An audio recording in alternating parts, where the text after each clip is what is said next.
ఏం జరిగింది బ్రేకప్ కావడానికి రీజన్? బ్రేకప్ అంటే అదే అంటున్నాను, ప్రేమలో ఉండేటప్పుడు యాక్చువల్గా ఏంటంటే దట్స్ కాల్ నాట్ లవ్ అని కూడా నేను అన్నాను. అదొక అట్రాక్షన్ అనమాట. వాళ్ళు మనకి అది ఫస్ట్లో కేరింగ్లా ఉంటుంది.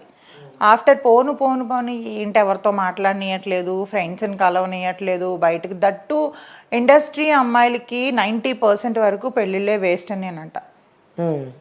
ఇండస్ట్రీలోకి వచ్చాము అంటే ఒక ముద్ర వేసేస్తారు మనకి. సో అది ఎంత కరెక్ట్గా ఉన్నా, ఎంత తిరిగిపోతాలకి అంతే వేస్తారు, తిరగలేని వాళ్ళకి కూడా అదే ముద్ర ఉంటుంది. సో సినిమా అనేసరికి వాడితో ఉండొచ్చావా, వీడితో ఉండొచ్చావా, అక్కడ చేతులేసి పట్టుకుంటారు, ఇక్కడ చేతులేసి పట్టుకుంటారు అని దట్స్ కాల్ యాక్టింగ్ అని అంటే టచ్ అయితే అవుతుంది కదా. సో అప్పుడు టచ్ అయినట్టు ఏం ఫీల్స్ రావా, అవి వచ్చినప్పుడు ఏం చేస్తావు అంటే ఇట్లాంటి మెంటల్ టార్చర్ అనమాట లేకుండా. అలాంటివి మీరు అనుభవించారు? అనుభవించాను. First I was starting my life in modelling. Okay, చూస్తేనే అర్థమైంది. ఫస్ట్లో మోడల్ అనమాట. సో ఆ మోడలింగ్ పోను కొన్నాళ్ళు స్టాప్ చేసేసాను అనమాట, మా బ్రదర్ వద్దన్నారని.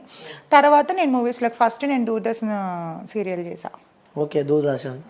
ఫస్ట్ 10 years అవుతుంది ఇండస్ట్రీకి వచ్చి. 10 years. సో ఏవేవి చేశారు అందులో? ఫస్ట్ నేను సీరియల్ చేశాను, తర్వాత మా టీవీలో, ఈటీవీలో అత్తారింటికి దారేది అని ఆల్మోస్ట్ ఒక 1 year దాకా చేశాను ఆ సీరియల్. ఓకే. నేను శిరీష, బెంగళూరు ఒక అమ్మాయి చేసేది, ఆల్మోస్ట్ నాలానే ఉంటుంది తను, నేను ఒకలానే ఉంటాం.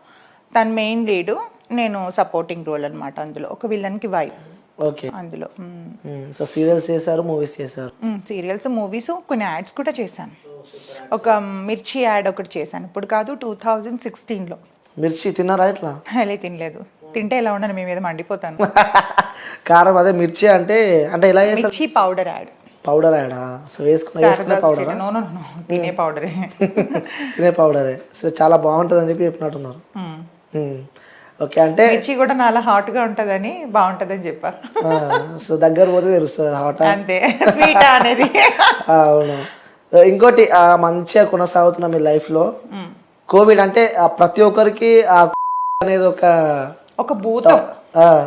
అలాంటి మీ లైఫ్ టోటలీ చేంజ్ అయిపోయినట్టు మాకైతే ఉందా సమాచారం? అవును అవును, అసలు అంటే ఇట్లా ఉన్నది ఉల్టా అయిపోయింది అనమాట. చక్కగా మంచి మెయింటెనెన్స్ అంటే ఒక టైం టేబుల్ అంటూ ఉండేది అనమాట. ఈ టైంకి లేవాలి, ఈ టైం చేయాలి. ఈ టైంలో ఏంటంటే తినటం, పడుకోవటం, నో ఎక్సర్సైజ్ ఏమి, అంటే ఒక లేజీ అని కాదు, యూజువల్గా కొలాప్స్ అయిపోయిందని చెప్పొచ్చు. అందరికీ హోప్ పోయింది. అంటే మనం బ్రతికుంటామో లేదో అనేది గ్యారంటీ. బ్యూటీ పక్కన పెడితే, మెయింటెనెన్స్ పక్కన పెడితే, బాడీ మెయింటెనెన్స్ ఇవన్నీ పక్కన పెడితే అసలు నువ్వు బ్రతికుంటావా లేదా అనేదే అందరు ఇలా చేత్తో పట్టుకొని కూర్చున్నారు గుండెలు ఆ టైంలో. సో అక్కడి నుంచి ఇట్లా చెప్తానే ఇలా ఉన్న లైఫ్ ఇలా ఉల్టా తిరిగిపోయింది అనమాట. ఎట్లా అంటే షేప్ అవుట్ అయిపోయింది. నన్ను నేను చూసుకొని మిర్రర్లో అసహ్యం పడిన రోజులు కూడా ఉన్నాయి, నేను అసహించుకున్న రోజులు ఉన్నాయి నావి. ఏంటి ఇట్లా అయిపోయింది, ఇలా అయిపోతున్నారు ఏంటంటే ఆఫ్టర్ మళ్ళీ again start my career after 2 years. 2022 ఎండింగ్లో మళ్ళీ స్టార్ట్ చేశా. ఓకే. 19 ఎండింగ్లో ఆగింది, 2022. ఈ 2 years కూడా ఎట్లా వెళ్ళిపోయినాయి కూడా నా డేస్ నాకు తెలియదు అసలు. సో తర్వాత ఎలా స్టార్ట్అప్ చేశారు మళ్ళీ అగైన్ కాంటాక్ట్స్ అన్నీ పోయినాయి అండి. కాంటాక్ట్స్ అన్నీ పోయినాయి. ఈవెన్ షేప్ అవుట్ అయిపోయాం. అంటే ఫ్రెండ్ రోల్ ఇచ్చిన కాడి నుంచి మదర్ రోల్కి వెళ్ళిపోయానంత స్టేజ్కి వెళ్ళిపోయాను. ఓకే. హెవీ వెయిట్, మెయింటెనెన్స్ పోయింది. సో వర్కౌట్ అప్పుడు మనకి ఇండస్ట్రీలో ఏంటంటే మన పెట్టుబడి మన బ్యూటీనే. అవును. సో అదే లేకపోతే ఎవరిస్తారు మీకు ఆఫరు? దట్టు ఈరోజు చాలా కాంపిటీషన్తో కూడుకున్న ఫీల్డ్ ఇది. అవును. సో ఈ ఫీల్డ్లోని బాగా మనం మింగిల్ అవ్వి 10 మందితోని ఫస్ట్ ఆఫ్ ఆల్ పిఆర్ బాగుండాలి, మనకి పిఆర్ బాగుండాలి, అండ్ అందరితో కూడా మనం మంచిగా మింగిల్ అవ్వాలి. సో ఇవన్నీ జరగాలి అని అంటే ఫస్ట్ ఆఫ్ ఆల్ ఎవరిని కలవడానికి, ఒకరినొకరిని కలవడానికి ఆప్షన్ లేదు. సో మనం వన్స్ రోజు కాంటాక్ట్లో ఉండి టచ్లో ఉంటేనే మనకి ఎవరైనా ఆఫర్ ఇచ్చేది. సో మనం ఫేడ్ అవుట్ అయిపోతే ఎవరు కూడా పిలిచిందమ్మా అని ఆఫర్ ఇవ్వరు. సో ఎందుకంటే చాలా మంది ఉన్నారు మనకంటే బెటర్గా, 100 times బెటర్గా ఉన్న వాళ్ళు చాలా మంది ఉన్నారు. సో వెతుక్కొని ఇవ్వాల్సిన అవసరం లేదు.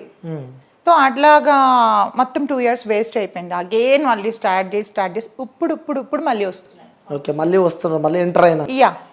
ఆ 2 years మీకు ఏం నేర్పించింది?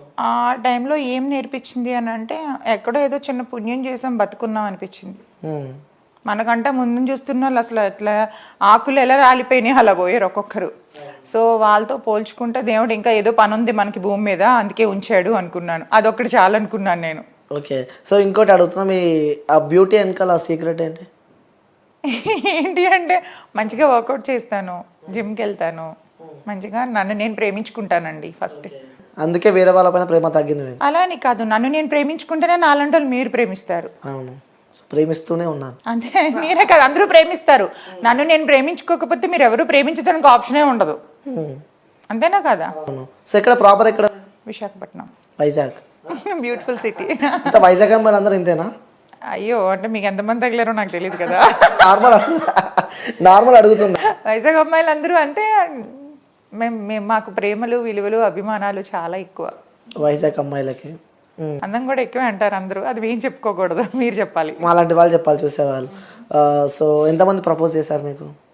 నాకు ఇప్పటికే వస్తూనే ఉంటాయండి, మ్యారేజ్ ప్రపోజల్స్ కూడా వస్తూ ఉంటాయి. నాకు పెళ్లి చేసుకుంటాను, లైఫ్ ఇస్తానంట, ఇస్తావు కొంతకాలమే, ఆ పాపని సోది అంతే. అంటే మనసులో అనుకుంటాను, అవునా నాకు పెళ్లి మీద ఇంట్రెస్ట్ లేదు. ఉన్నాయి ప్రపోజల్స్, ఇప్పటికీ ఉన్నాయి మ్యారేజ్ ప్రపోజల్స్. యాక్సెప్ట్ చేయాలంటే నాకు నిజంగా చేయాలంటే 100% చేయాలి. మీరు ఇంకో 10 years పోయిన తర్వాత నేను బ్రతుకుంటే కలిస్తే ఇదే మాట చెప్తాను నేను. అప్పుడు కూడా నేను సింగిల్గానే ఉంటాను. ఓకే, న్యూస్తలేమండి ఇప్పుడు చేసుకుని అంటారు, మళ్ళీ తర్వాత లేదండి, అంటే చేసుకోవడంలోనే ఎట్లా ఉంటుంది అంటే మాటలు వేరు చేతులు వేరు. ఒక్కసారి అంటే ఫేస్ చేయడం ఎక్స్పీరియన్స్ వేరు. నేను ఫెడప్ అయిపోయాను. ఫెడప్ అయిపోయిన వాళ్ళని మనం మార్చడం కష్టం. ఆర్జీవి గారిని మార్చగలమా మనం? సేమ్ నేచర్ లైక్ మీ. ఆర్జీవిని ఫాలో అవుతున్నావు అయితే? ఫాలో అవ్వట్లేదు నేను. అంటే ఒకదానికి స్ట్రాంగ్ గా ఫిక్స్ అయితే అది ఎవరి తరం కూడా కాదు, దేవుడి తరం కూడా కాదు మార్చడం. అవును. సో ఇంకోటి, మీరు ఓకే అంటే ఒకటి చెప్తాము అనుకుంటున్నాను నేను. చెప్పండి. మీరు ముందు చెప్పండి, దాని తర్వాత ఓకేనే చెప్పండి. నేను ఏం చెప్పినా ఓకే అంటావు.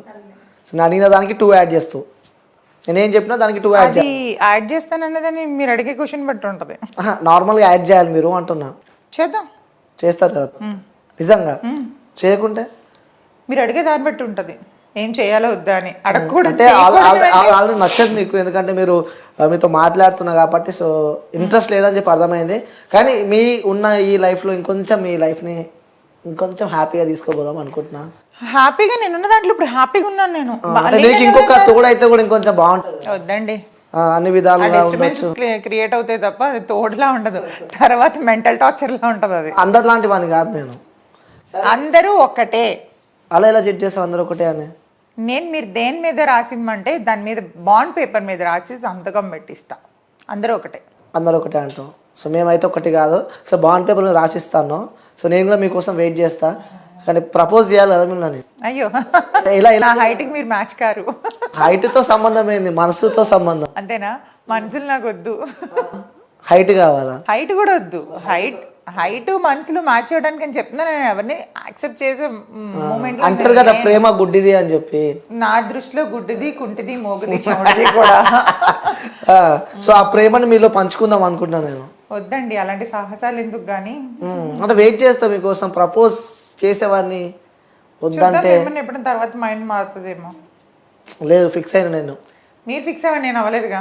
వెయిట్ చేస్తా మీకోసం. వద్దు, నేను వెయిట్ చేస్తాను. ప్రపోజ్ చేసిన మాకున్న హక్కు అది. అది యాక్సెప్ట్ చేస్తారా చేయరా అది మీ ఇష్టం. వచ్చినట్టు మీరు ప్రవర్తించవచ్చు, నా ఇష్టం వచ్చినట్టు నేను ప్రవర్తించవచ్చు.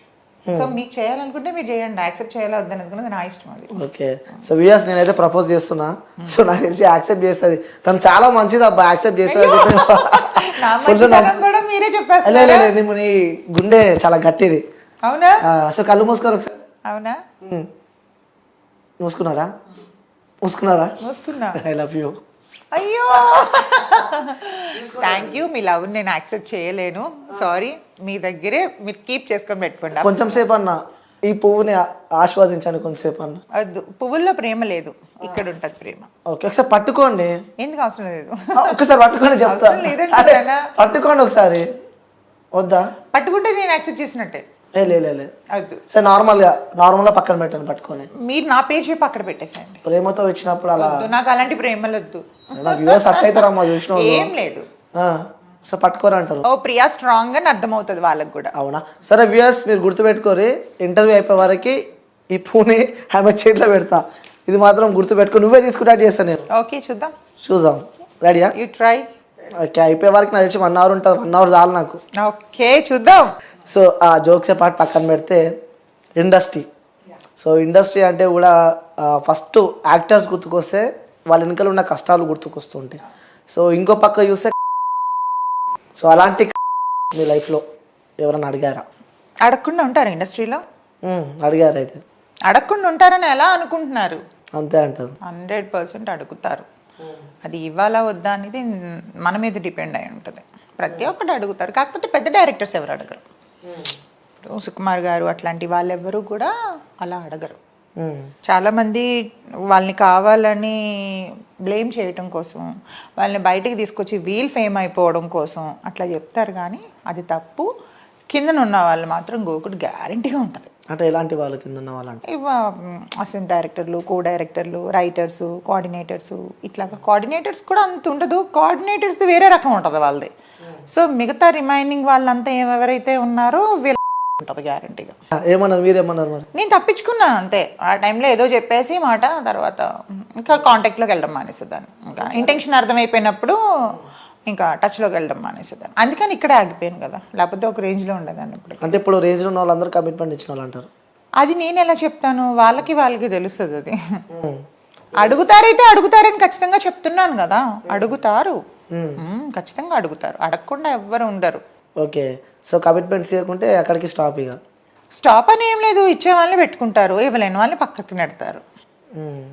అలాంటి సందర్భాలు ఎదుర్కొన్నా అంటారు మీరు? ఉన్నాయి. సో ఒక ఉదాహరణకు షేర్ చేసుకోవచ్చు కదా ఒకటి.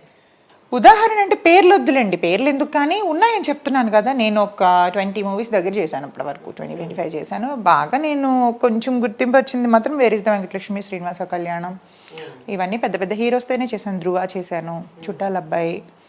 అడుగుతూ ఉంటారు, అడిగే వాళ్ళు అడుగుతూ ఉంటారు, మనం నెట్టుకుంటూ రావటమే. ఇష్టం ఉంటే వెళ్ళటం, ఇష్టం లేకపోతే కామ్గా అవాయిడ్ చేసుకుంటూ రావటం. అంత చాలా మంది ఉన్నారు. సో ముఖ్యంగా ఈ ఇండస్ట్రీకి సంబంధించి తెలుగు వాళ్ళకి కనిపించారు. అవునండి, యాక్చువల్గా తెలుగు, మీరు మంచి క్వశ్చన్ అడిగారు. తెలుగు వాళ్ళని ఎందుకు అంటే, తెలుగు అమ్మాయిలకి కొంచెం సిగ్గు, బిడియం, కొంచెం అంటే ఇప్పుడు సపోజ్ మీరు ఎగ్జాంపుల్ చెప్తున్నాను మిమ్మల్ని. మీరు ఒక మంచి డైరెక్టర్ అనుకోండి, మీరు నన్ను అడగలేదు, మీకు ఇంత స్టాఫ్ ఎవరైతే ఉన్నారు, ప్రియా ఏంటి మరి నాకు కొంచెం ఒప్పుకుంటావా, డిన్నర్ పెడతావా అంటే, అంటే డిన్నరు అన్నాడంటే వాడు అర్థం చేసేసుకోవడమే ఇంకా 100%. కో లాంగ్వేజ్ అది. అలాంటప్పుడు అంతవరకు వచ్చినాడు. ఇప్పుడు నేను అనుకోండి, మనం ఆంధ్రాలో పుట్టి, హైదరాబాద్, తెలంగాణ, ఆంధ్ర అదంతా కూడా మనకి తెలుగు కాబట్టి ఇక్కడ కల్చర్ వరకు అంటే కొంచెం సిగ్గుపడతాం.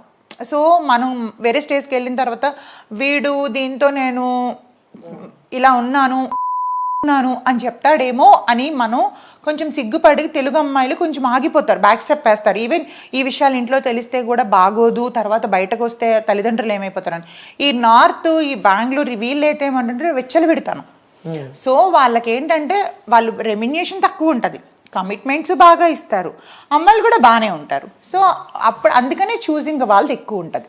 తెలుగు అమ్మాయిలకి ఏంటంటే అడిగేసరికి కొంచెం సిగ్గు, బిడియం అడ్డం వచ్చి ఒప్పుకోవడం మానేస్తారు, కాబట్టి తెలుగు అమ్మాయిలు కొంచెం బ్యాక్ ఉన్నారు. ఓకే, అంటే చాలా మందికి డౌట్ ఉంటుంది అనమాట, ఇండస్ట్రీలో మన తెలుగు వాళ్ళు ఉండరు. అదే చెప్తున్నాను కదా, నార్త్ వాళ్ళు ఏంటంటే సిగ్గుండదు వాళ్ళకి, వాళ్ళు ఏ డ్రెస్ ఏమన్నా వేసేస్తారు. మన తెలుగు వాళ్ళు అలాగా, తెలుగు వాళ్ళు కొంచెం సిగ్గుపడతారు కదా, చేసుకున్నా కొంచెం సీక్రెట్ గా చేస్తారు తప్ప. కొంతమంది ఉంటారంట. నార్త్ వాళ్ళు అయితే కొంచెం అన్నిటికీ రెడీ అంటారు, సై అంటే సై అంటారు దానికైనా. సో ఆ ఫీల్డ్ ఉన్నారు కాబట్టి చెప్తున్నారు. కోర్స్ ఆ ఫీల్డ్ తెలుసు కాబట్టి చెప్తున్నా. అవును. సో ఇంకోటి, ఒక అమ్మాయి ఇండస్ట్రీ వైపు రావాలన్నా కూడా చాలా స్ట్రగుల్స్ ఉంటాయండి. యూజువల్గా అమ్మాయిలు 80% అమ్మాయిలు లైఫ్ ఫెయిల్ అయిన వాళ్ళు మాత్రమే ఇండస్ట్రీకి వస్తారు. ఓకే, ఎందుకలా అంటే ఒకటి చూసింగ్ ఈజీ జాబ్, యాక్టింగ్ అనేది ఈజీ జాబ్. అది ఇంకొకటి ఏంటంటే మంచి మనకి బ్యాక్గ్రౌండ్ సపోర్ట్ ఉన్నదంటే ఒక స్టేజ్కి వెళ్ళొచ్చు.